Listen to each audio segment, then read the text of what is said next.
Bonjour à tous, merci d'être présents pour cette réunion. Donc aujourd'hui, on va parler des différents inhalateurs qui se trouvent sur le marché. Il y a deux parties à la présentation. D'abord une partie qui est plus théorique et puis une partie plus pratique où on va passer en revue les différents inhalateurs disponibles avec chaque fois une présentation de l'inhalateur. Donc ils sont ici et alors je les ferai passer aussi pour que vous puissiez voir comment ils fonctionnent.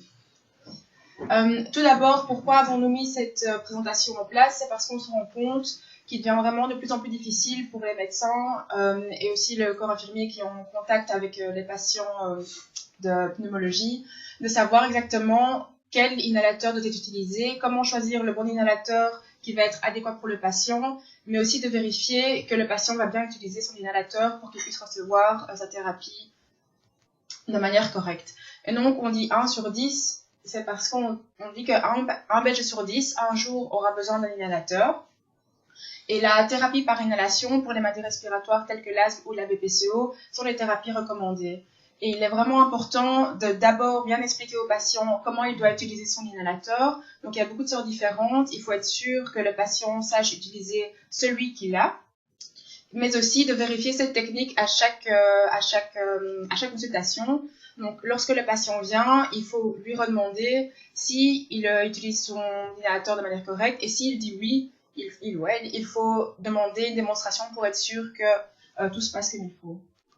Si jamais le patient n'utilise pas bien son inhalateur, c'est ce qu'on appelle une mauvaise observance thérapeutique. Elle peut être due de deux manières différentes. La première, c'est une observance thérapeutique qui va être non adéquate, mais de manière consciente. Donc ça, c'est le patient qui décide de ne pas prendre son médicament comme on lui a dit. Par exemple, ça peut être un patient qui a lu la notice du médicament, il y a des corticostéroïdes dans le produit, on lui a dit que ça donnait énormément d'effets secondaires, il a décidé qu'il ne le prendrait pas. Ou alors, par exemple, un patient qui a un inhalateur qu'il devrait prendre 2 fois par jour, qui pense que la dose du soir, finalement, il n'en a pas tellement besoin. Ce qui arrive souvent, c'est les patients asthmatiques qui, en général, pensent que s'ils n'ont pas de symptômes, ils ne doivent pas prendre leurs médicaments. Alors que la thérapie et le traitement de fond, ça doit être pris tous les jours et pas seulement lorsque le patient se sent plus mal. Donc ça, c'est la mauvaise observance thérapeutique consciente. On a aussi la mauvaise observance thérapeutique qui est inconsciente. Et ce cas-ci, c'est le patient qui pense faire comme il faut, qui suit à la lettre ce que le médecin lui a dit, mais par contre, en fait, il oublie par exemple d'enlever le capuchon de son puff. Donc il ne prend pas de dose, ou alors c'est un patient qui tout simplement oublie. Donc il veut vraiment faire comme il faut, mais il oublie une dose une fois sur 2. C'est vraiment important de savoir exactement où se trouve le problème lorsque le patient ne prend pas bien son médicament, parce qu'en fonction de la raison, alors on va pouvoir savoir agir sur cette mauvaise observance thérapeutique. Donc pourquoi est-ce qu'on donne un traitement par inhalation pour des maladies comme l'asthme et la BPCO? Donc vous le savez tous, je vais passer très vite. Par voie orale, le principe actif va d'abord passer par les circulations sanguines et atteindre en plus petite quantité seulement l'organe cible qui ici sont les poumons, alors que par thérapie par inhalation, le principe actif atteint d'abord les poumons, donc on a des concentrations plus élevées, mais aussi une action plus rapide, mais aussi des doses plus faibles au niveau systémique et donc moins d'effets secondaires. Alors, lorsqu'un patient prend son traitement par inhalation, il y a des différents mécanismes de dépôt en fonction de où on se trouve au niveau de l'arbre bronchique. Tout d'abord, au niveau de la gorge on a ce qu'on appelle l'impaction inertielle. Donc, le patient va aspirer plus ou moins fort. Ça veut dire qu'on va avoir des particules de toute taille qui vont arriver au niveau de la bouche, qui vont arriver aussi avec une vitesse assez élevée. Et donc, toutes les particules qui sont de taille la plus importante et qui arrivent à la vitesse la plus élevée vont en fait s'écraser sur la première bifurcation bronchique. Et donc, elles vont se déposer à ce niveau-là, elles n'iront pas plus loin. Ça, c'est ce qu'on appelle l'impaction inertielle. Lorsqu'on est plutôt au niveau des voies centrales, les particules qui ont réussi à se déplacer jusque-là vont avoir une vitesse qui va être moins élevée. Ça va être aussi des particules qui vont avoir une taille moins importante. Et à ce niveau-là, on va plutôt avoir un mécanisme de dépôt par sédimentation. Donc, les particules vont se déposer par gravité. Alors, on a ici l'image. Si avant, on parle plutôt d'une une image d'un camion qui passe un tournant trop vite et qui s'écrase. Pour la sédimentation, on a plutôt l'effet de la pluie fine qui tombe. Et enfin, au niveau des voies distales, cette fois-ci, les particules de l'aérosol ont une vitesse qui est quasi nulle. Et c'est vraiment les particules qui ont la taille la plus faible, la plus petite, qui sont à ce niveau-là. Et donc, les mécanismes de dépôt va se faire par sédimentation et aussi par diffusion. Donc, on a plutôt l'image d'un brouillard. C'est à cause de ces deux mécanismes de dépôt, donc la sédimentation et la diffusion, qu'il est important que le patient, lorsqu'il a pris son médicament, qu'il retienne sa respiration pendant plusieurs secondes. C'est pour laisser aux particules le temps de se déposer.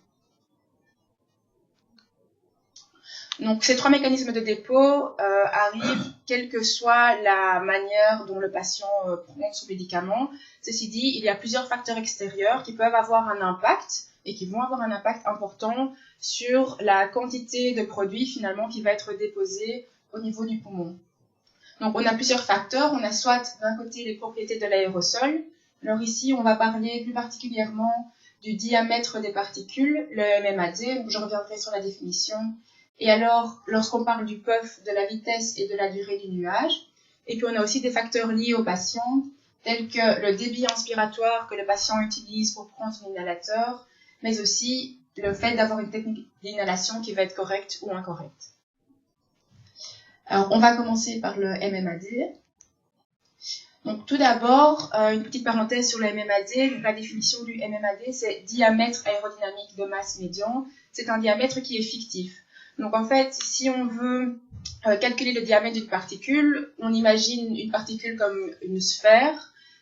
Si c'était une sphère, ce serait facile de calculer son diamètre. Malheureusement, les particules ont une forme tout à fait différente. Et donc, comme ce n'est pas uniforme, ce n'est pas possible de mesurer un diamètre exact. Donc, ce qu'on fait, c'est qu'on va voir le comportement aérodynamique de ces particules, qu'on va comparer avec celui d'une sphère dont on connaît le diamètre.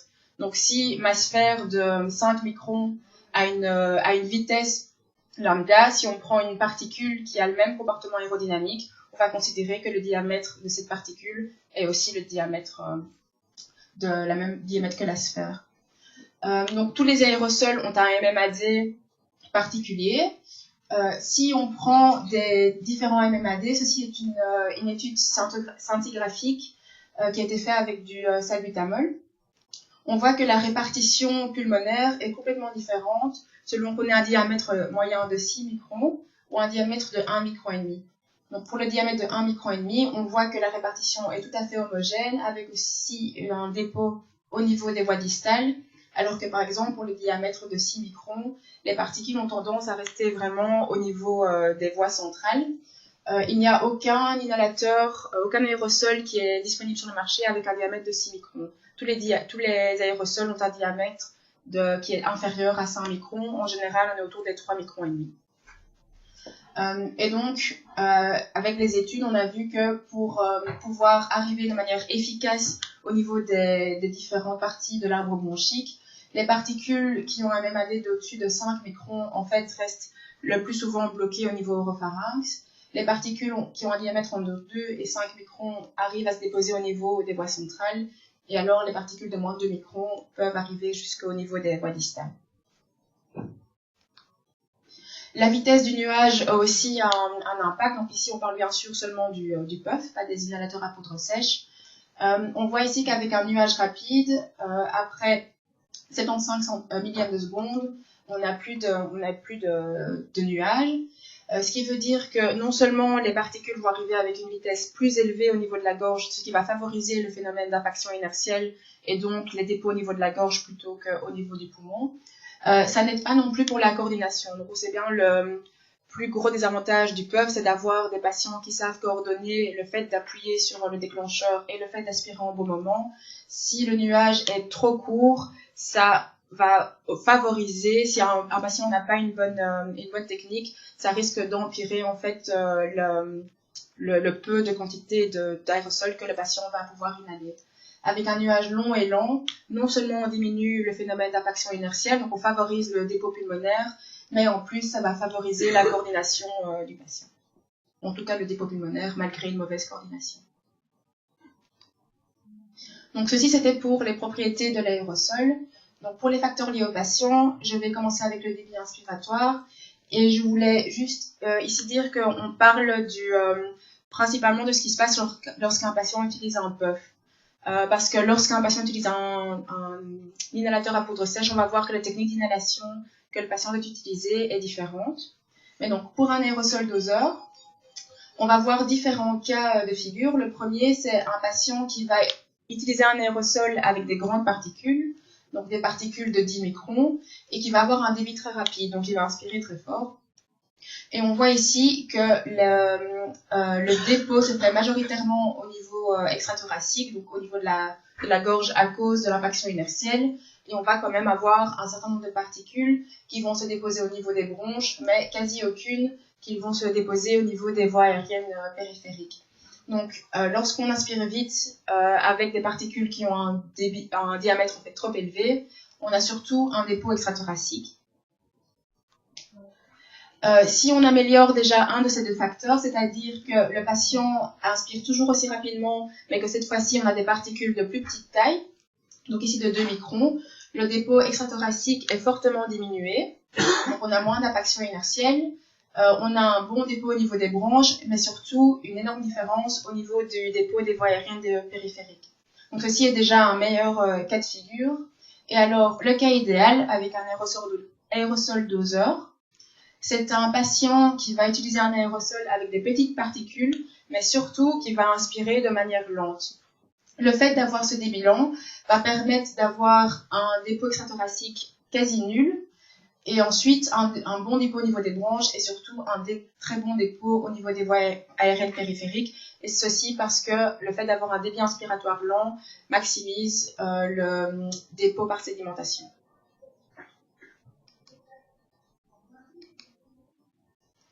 Au niveau de la technique d'inhalation qui est incorrecte, alors ceci c'est bien sûr une caricature, mais c'est la partie de la présentation où je voudrais vous demander quel cas de figure avez-vous déjà vu, parce que cette présentation j'ai déjà donnée à plusieurs hôpitaux, en Flandre, en Wallonie, et en général ce sont les mêmes erreurs qui surviennent.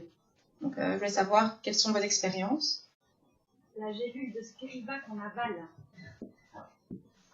Donc le Spiriva où on doit mettre une gélule dans le device et la percer et le patient avale la gélule. Donc ça c'est classiquement le cas qui ressort à chaque formation. Quelqu'un d'autre? La même chose, mais il ne perce pas. Ah mais donc il ne perce pas la gélule avant d'inhaler, oui. Aussi, ça veut dire que mais non, à la dose, donc ça aspire jusqu'à. D'accord. Donc ouvrir l'inhalateur mais sans charger la dose. D'accord. Est-ce qu'il y a quelqu'un d'autre qui a une anecdote? Il pousse et puis il inspire. Oui, exactement, oui. Le puff dans la chambre, ça c'est la première fois. Le puff dans la chambre et la chambre. Pas dans la bouche, d'accord. Ah mais voilà, j'ai une nouvelle anecdote. Alors ça c'est la première fois. Est-ce qu'il y a quelqu'un d'autre encore a une anecdote? Non, donc ici je vais montrer, en fait il y a une étude qui a été faite justement pour cataloguer les erreurs qui arrivaient avec les patients qui devaient prendre un traitement par inhalation. Donc d'abord avec les puffs, ce qu'on a le plus souvent c'est le fait de ne pas expirer avant d'inhaler. Donc les patients n'expirent pas à fond, ça veut dire qu'ils n'inspirent pas à fond non plus, donc ils ne prennent pas leur dose complète. Et donc dans l'étude, c'était quand même 50% des patients qui n'expiraient pas. Et ceci est valable qu'on utilise un puff ou un inhalateur à poudre sèche. Donc c'est vraiment important de leur rappeler de bien expirer avant d'inhaler. Et alors avec le puff, donc comme je l'ai dit, c'est très important pour le patient d'inspirer lentement. Et bien de nouveau ici, il y a 50% des patients qui inspiraient trop fort. Mais s'ils inspirent trop fort, la moitié du produit se retrouve dans leur gorge au lieu d'aller au niveau des poumons. Donc c'est quelque chose, ce genre d'erreur, c'est quelque chose dont on peut se rendre compte que si on leur demande en fait de répéter la manœuvre devant soi, parce que s'ils ne savent pas que c'est une erreur, si on leur demande juste est-ce que vous prenez bien votre inhalateur, ils vont vous répondre oui, et vous n'allez pas le savoir. Et alors, comme je l'ai dit, pour la sédimentation, c'est important de retenir sa respiration. Et de nouveau, la moitié des patients ne retiennent pas leur respiration après avoir pris leur dose. Ensuite, pour les inhalateurs à poudre sèche, ce qui arrive souvent, c'est les patients qui soufflent dans l'inhalateur au lieu d'inspirer. Le problème, c'est que c'est de la poudre sèche, donc si on souffle dedans, ça devient humide, et alors le device, l'inhalateur se bloque. Donc soit il ne fonctionne plus du tout, soit ils ont seulement une moitié de la dose. Donc c'est très important de leur dire non seulement de ne pas souffler dedans, mais aussi de ne pas garder leur inhalateur dans leur salle de bain ou dans un endroit humide pour pas que la poudre s'agglomère. Ce qu'on a aussi, c'est certains inhalateurs à poudre sèche ont un déclic lorsqu'on inspire. Donc c'est un mécanisme de feedback. Ça permet au patient de bien savoir lorsqu'il a aspiré assez longtemps et assez fort pour prendre sa dose. Le problème, c'est qu'un certain nombre de patients pensent que s'ils ont entendu le clic, ils peuvent arrêter d'inspirer. Mais le clic se passe au début de l'inhalation. Et donc, ça reste vraiment important pour eux d'inhaler le plus possible, donc vraiment à capacité maximale, et puis de bloquer leur respiration. Donc, même s'ils entendent le clic après un dixième de seconde, ils doivent quand même continuer à inspirer jusqu'au bout. Et alors, à l'inverse des inhalateurs, des aérosols doseurs, avec les inhalateurs à poudre sèche, il faut pouvoir inspirer assez fort pour pouvoir débloquer le mécanisme. Donc, si on inspire comme avec un puff, en fait, pour les inhalateurs où il n'y a pas de feedback, la plupart des patients ne vont pas avoir leur dose, mais ne vont jamais s'en rendre compte. Donc ça, c'est aussi un problème. Ce qui arrive souvent, c'est plutôt des patients âgés avec une capacité inspiratoire faible, qui sont sous inhalateur à poudre sèche et n'ont pas la capacité nécessaire pour déclencher le mécanisme et prendre leur dose. Mais si on ne s'en rend pas compte, en fait, eux ne vont pas le savoir non plus parce qu'il y a certains inhalateurs où il n'y a pas de feedback, donc ça ne coûte rien spécialement, donc c'est quelque chose qu'il faut revérifier avec eux. Et alors, de nouveau, comme avec les puffs, le fait de ne pas retenir leur respiration. Donc, si je résume cette première partie, il faut un aérosol doseur ou un inhalateur à poudre sèche qui a un MMAD de moins de 5 microns pour qu'on ait un dépôt efficace au niveau des poumons. Et pour atteindre les voies aériennes périphériques, ce sont les particules de 1 à 2 microns qui se déposent efficacement au niveau des voies distales. Il est important pour les aérosols doseurs d'avoir une faible vitesse d'inhalation parce que ça augmente le dépôt pulmonaire et diminue fortement le phénomène d'impaction au niveau de la gorge. Il est toujours important, quel que soit l'inhalateur, d'expirer avant l'inhalation et d'inhaler de manière profonde. Et alors, il faut aussi retenir sa respiration après l'inhalation afin d'augmenter le phénomène de sédimentation et aussi augmenter le niveau du dépôt pulmonaire. Donc voilà, ceci termine la partie théorie. Oui. Juste une petite question, combien de secondes vous direz de ne pas respirer après l'inhalation? 3 à 5 secondes. Il y a, dans les notices, souvent, il y a écrit retenir leur respiration le plus possible, mais on m'a déjà expliqué l'histoire d'un patient qui a retenu sa respiration tellement longtemps qu'il est tombé dans les pommes. Donc, voilà, ça ne doit pas arriver très souvent, mais 3 à 5 secondes, c'est suffisant. Alors, pour démarrer cette partie pratique, je vais commencer avec une histoire. Est-ce que vous connaissez l'histoire de Suzy, qui est donc sur le poster ici? Donc, Suzy était la fille du directeur de recherche de Richter Industries, qui était en fait l'ancien nom de 3M. Et Suzy était asthmatique. Et un jour, elle a vu, donc elle était sous traitement, elle a vu sa maman mettre de la laque dans ses cheveux et elle a demandé à son père pourquoi ce n'est pas aussi facile pour moi de prendre mon inhalateur que pour maman de se mettre de la laque sur ses cheveux. Et c'est comme ça qu'a été en fait inventé le premier puff, le premier aérosol doseur qui était le Medialer en 1956. À cette époque-là, c'était assez facile. Si on était asthmatique, il y avait un puff. Maintenant, on est en 2017, il y a plus de 250 inhalateurs disponibles sur le marché. On en a 3 sortes différentes, les PMDI, donc qui sont les aérosols doseurs, les inhalateurs à poudre sèche, ou DPI en anglais, et alors les nébuliseurs. Sur les nébuliseurs, je ne vais pas m'attarder, ça sort un peu du sujet ici, donc je vais parler seulement des puffs et des inhalateurs à poudre sèche. Alors, je vais commencer par les aérosols doseurs. Il y en a 2 sortes, soit actionnés par la respiration, soit actionnés manuellement. Donc, ceux qui sont actionnés manuellement, c'est le puff classique, où il faut donc appuyer sur la cartouche et puis inspirer. Alors, dans les aérosols doseurs, il y a 2... pour celui qui est actionné par la respiration, c'est assez facile, il n'y en a qu'un, c'est le auto-inhaler, qui est ici.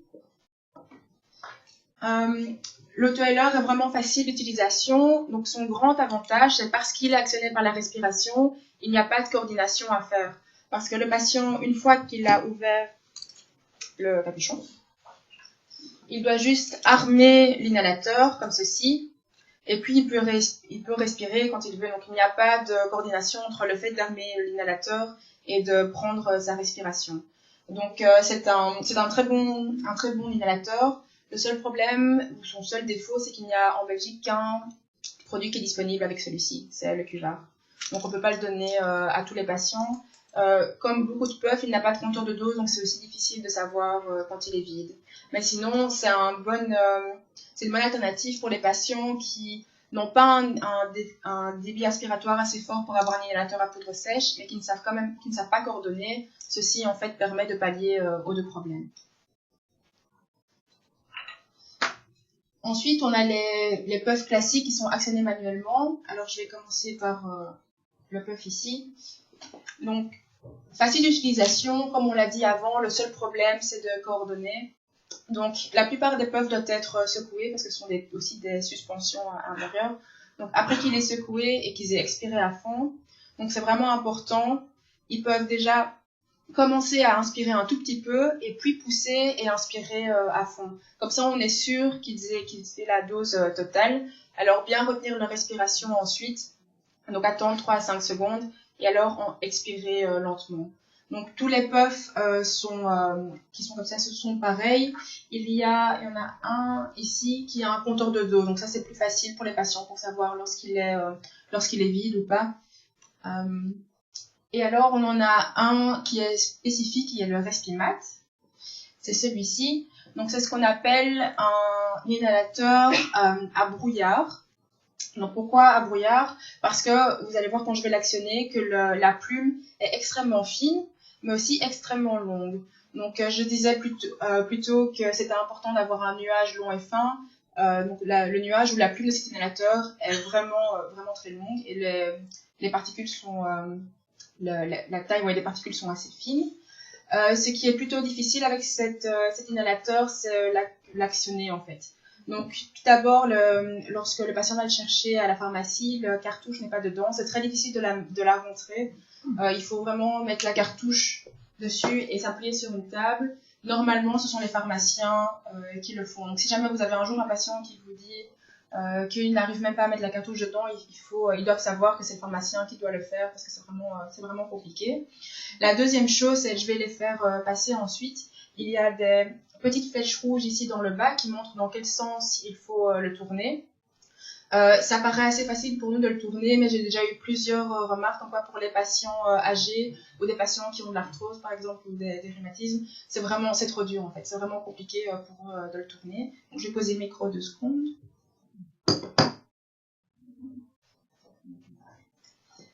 Donc ce qui est important aussi, c'est de fermer le capuchon lorsque vous le tournez, parce que sinon il y a 2 chances sur 3 que vous ayez le doigt sur le déclencheur et en le tournant, vous aurez la plume dans le deux. Je l'ai déjà fait, donc vraiment ça arrive souvent. Donc bien fermer le capuchon, ensuite regardez dans le sens des flèches, le tourner et quand vous entendez le bruit, vous pouvez l'ouvrir et je ne sais pas si tout le monde voit, mais... Donc c'est vraiment très lent et elle vient jusqu'ici. Donc c'est vraiment un très bon nuage. Donc comme la vitesse est déjà lente au départ, ça aide aussi à diminuer le phénomène d'impaction.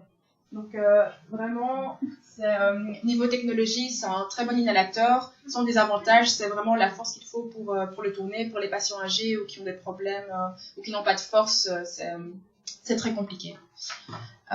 Donc au niveau des aérosols doseurs, on a déjà fait le tour puisque... Oui. Pour un poste classique, genre maintenant il faut pousser et aspirer lentement, mais oui. En pratique, c'est quand même pas. Oui. C'est que vous allez la faire, donc une fois que le très bien, leur demander d'inspirer lentement, c'est comme c'est possible pour moi. Oui.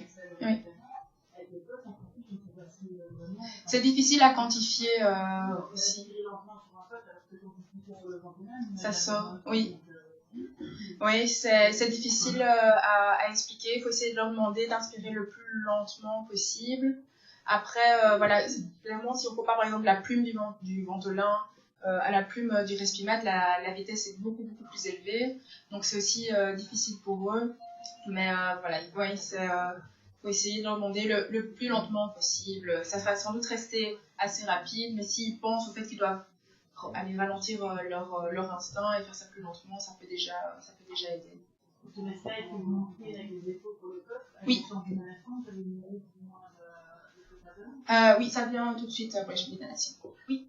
En ce qui concerne le respimat, il faut savoir que de plus en plus maintenant, on considère que c'est une troisième voie d'inhalation, même si ça ressemble à un aérosol doseur par principe, c'est plus un brumisateur. De plus en plus maintenant, c'est vrai dans les conférences, il y a les aérosols doseurs. Si un choc de poudre, il y a cette troisième voie d'inhalation qui est parfois encore déplacée dans les aérosols. Parce que ça ressemble à un aérosol doseur quand on voit ce qui sort, mais en pratique, c'est quand même fort différent. Oui, tout à fait. Et au niveau résultat, c'est différent.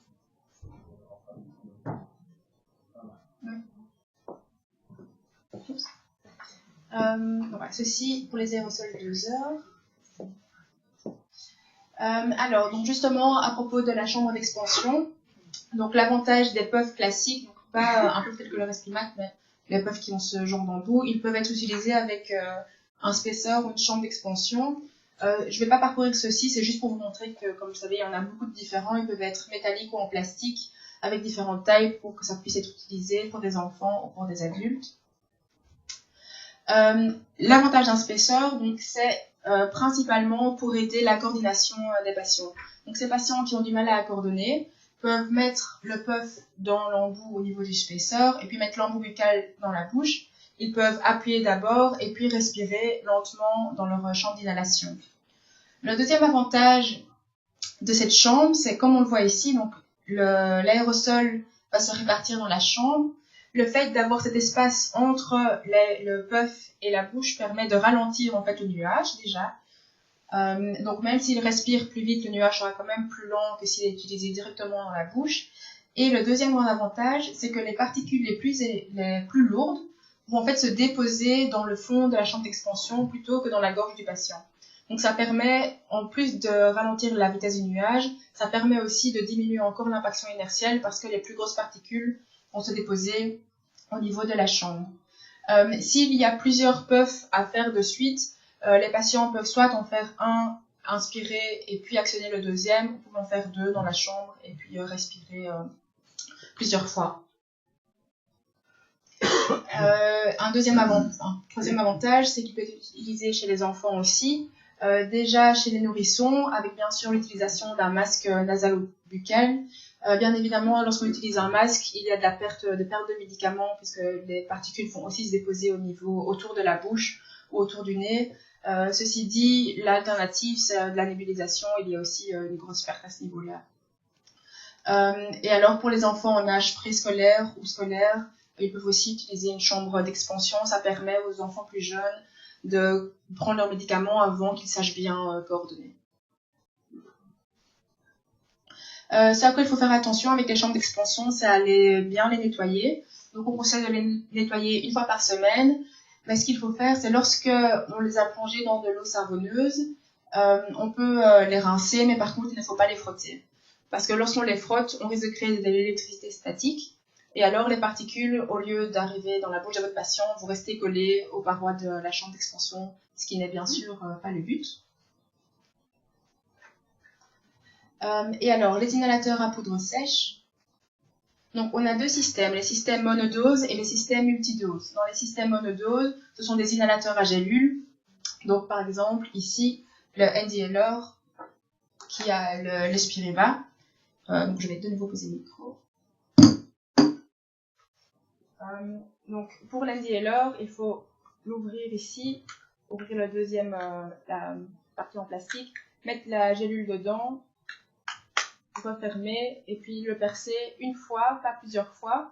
Donc c'est mieux de percer une fois fort plutôt que de commencer à faire ça, sinon on risque de créer des trous partout dans la gélule et de perdre de la peau. Donc ça paraît un peu bête quand on dit ça comme ça, mais c'est vraiment important de dire aux patients de percer une fois fortement. Ensuite, donc exhaler, inspirer, retenir sa respiration et alors ensuite de jeter la gélule. Donc ceci c'est pour le NDLR. On a aussi le brise et l'or. C'est le même principe.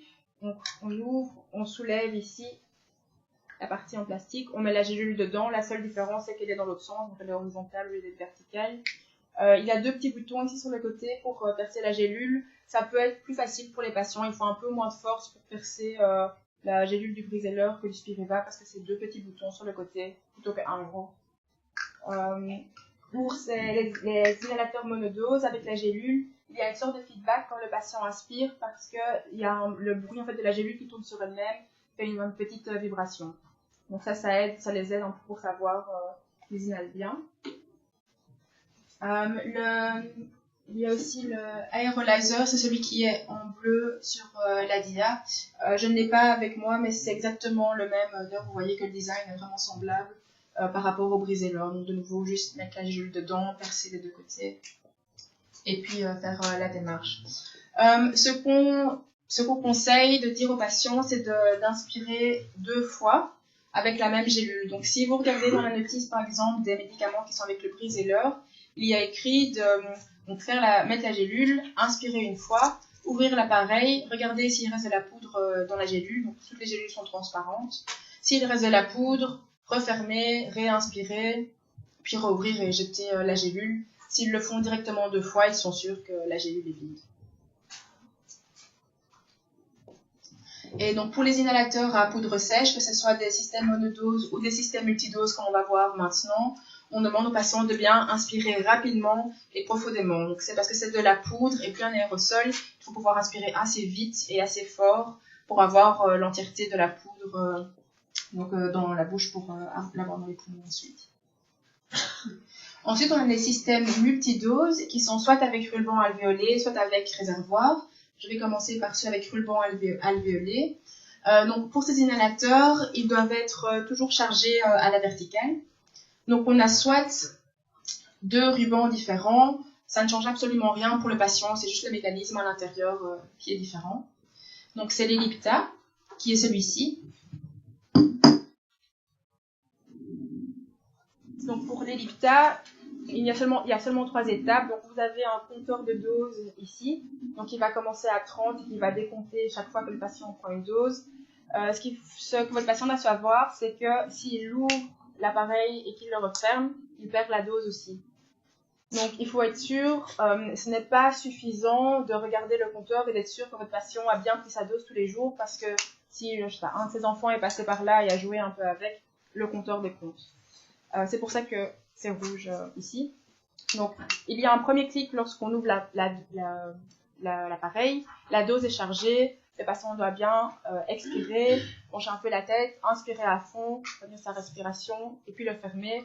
Et c'est lorsqu'on referme l'appareil alors que la dose descend au niveau du compteur. Alors on a aussi le discus, donc ceci c'est un ruban alvéolé plutôt que 2. Il y a un compteur de dose qui est ici. Il y a une étape de plus, donc il faut d'abord l'ouvrir, on entend un premier clic, mais il faut bien sûr le charger aussi, donc c'est le petit levier qui est là. Bon, il y a beaucoup de poudre parce que je ne reste pas dedans. Donc lorsque il est activé, alors le patient peut inspirer la dose et alors refermer le device. Donc quand le device est refermé, après qu'il ait été chargé, le compteur va décompter. C'est moins probable qu'un patient perde des doses en ouvrant et le fermant puisqu'il faut pouvoir la charger avant que ça décompte. C'est plus avec l'Ellipta qu'il y a des risques que le compteur en fait ne corresponde pas aux doses que le patient a vraiment pris.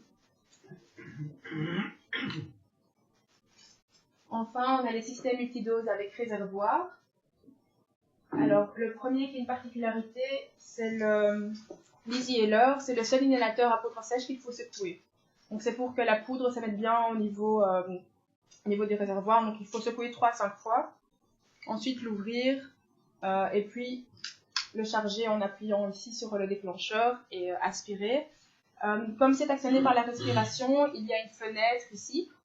Comme elle est mise juste au-dessus, c'est important que le patient ne laisse pas son doigt en inspirant parce que sinon l'air ne sait pas rentrer et c'est comme ça que le patient prend sa dose. Donc il faut qu'il clique et puis qu'il mette ses doigts autre part et alors il peut inspirer ensuite. Donc celui-ci c'est le seul qu'il faut secouer. On a ensuite le nebulizer ou le gélulaire. En fait ce sont deux devices qui se ressemblent vraiment très fort, qui sont quasi identiques. La différence, c'est qu'avec le GNUR, il n'y a rien à faire. Donc, lorsque le patient reçoit le device, il est comme ceci. Il a la seule chose à faire, donc c'est après l'avoir ouvert, c'est cliquer pour charger la dose, la fenêtre devient verte, le patient peut inspirer et la fenêtre devient rouge. C'est un des seuls devices qui a un clic lorsque le patient inspire. Donc, de nouveau, important que le patient continue à inspirer, même après avoir entendu le clic. Il y a aussi un compteur de dose ici qui commence à 60. La différence avec le nebulizer, c'est qu'il y a une cartouche en fait à remplir. Donc, cette partie-ci s'enlève et il y a une cartouche à mettre qui arrive séparément avec l'inhalateur. Mais sinon, c'est exactement le même principe. Il faut charger la dose, ça devient vert, et alors lorsqu'on inspire, la couleur redevient rouge. Et alors, le Nextailor, ceci c'est un device qui a plusieurs feedbacks, plusieurs mécanismes de feedback. Donc, vous avez d'abord un clic lorsque vous ouvrez la dose. Ceci dit, la dose n'est pas chargée. Donc, en fait, si vous le refermez, la dose est repartie. Donc, par contre, le patient peut ouvrir et fermer. Le compteur ne descend pas parce que la dose revient dans le réservoir. La seule façon d'avoir la dose, c'est d'inspirer assez fort pour libérer la dose. Donc, c'est de nouveau un mécanisme qui est activé par la respiration. Ça veut dire que, de nouveau, il y a une petite fenêtre ici, qu'il ne faut pas mettre son doigt dessus. Donc, je ne sais pas si je peux aspirer avec le micro, si vous allez entendre le clic. Et donc, bien continuer à inspirer jusqu'au bout, connaître sa respiration, et puis expirer lentement. Et donc là, le compteur est à 107. Lorsque je descends, c'est à 106. Donc, si vous avez un patient qui n'arrive pas à activer l'inhalateur, c'est probablement parce que son débit inspiratoire est trop faible. Donc, il faut un minimum de 35 litres par minute pour activer l'inhalateur. Donc, il n'y a pas de souci si jamais le patient essaye plusieurs fois. Tant qu'il n'y a pas de clic, il n'a pas eu de dose du tout. C'est soit la dose entière, soit rien. Donc, il n'y a pas des dixièmes de dose ou quelque chose comme ça. Mais si c'est un patient qui a un débit inspiratoire trop faible, c'est mieux de le passer alors plutôt vers un puff, plutôt que de le garder vers un inhalateur à poudre sèche. Enfin, le dernier, c'est le Turbo Healer. Ici, donc le Turbo Healer a aussi un mécanisme un peu particulier dans le sens où il faut tourner la base, mais il n'y a pas de flèches qui sont écrites. Donc le patient doit savoir dans quel sens il faut tourner, et c'est d'abord une fois, et puis une deuxième fois. Et c'est lorsqu'on revient, donc au deuxième tour, qu'on entend le clic. Donc ça veut dire que si jamais vous avez un patient qui dit qu'il entend le clic la première fois, c'est qu'il s'est trompé dans le sens, et il faut retourner, donc c'est bien, d'abord vers la droite en fait, et puis vers la gauche. Ensuite inspirer. Il y a un indicateur de dose ici sur le côté. La différence entre un indicateur et un compteur, c'est que le compteur va décompter vraiment dose par dose, alors qu'un indicateur va montrer 10 doses par 10 doses ou 5 doses par 5 doses en fonction de l'inhalateur. Ici, il n'y a pas de feedback, donc ça veut dire que le patient ne va pas entendre de clic lorsqu'il inspire, il ne va pas toujours sentir le goût du lactose, ça dépend des fois. Donc il faut bien qu'il sache que s'il ne sent rien, ça ne veut pas dire qu'il faut qu'il reprenne une deuxième dose, mais ça veut dire aussi que le patient ne sait pas spécialement, on n'a pas de garantie qu'il a bien pris son inhalateur. Donc, de tous les inhalateurs à poudre sèche, de toute façon, qu'il y ait un feedback ou pas, demande un débit aspiratoire minimum de 35 à 48 par minute. Donc, si vous avez un patient qui n'arrive pas à activer un device, ça ne sert à rien en fait de le switcher vers un autre inhalateur à poudre sèche. Il faut switcher vers un puff parce que si un ne fonctionne pas, les autres ne fonctionneront pas non plus, même si le patient ne se rend pas compte.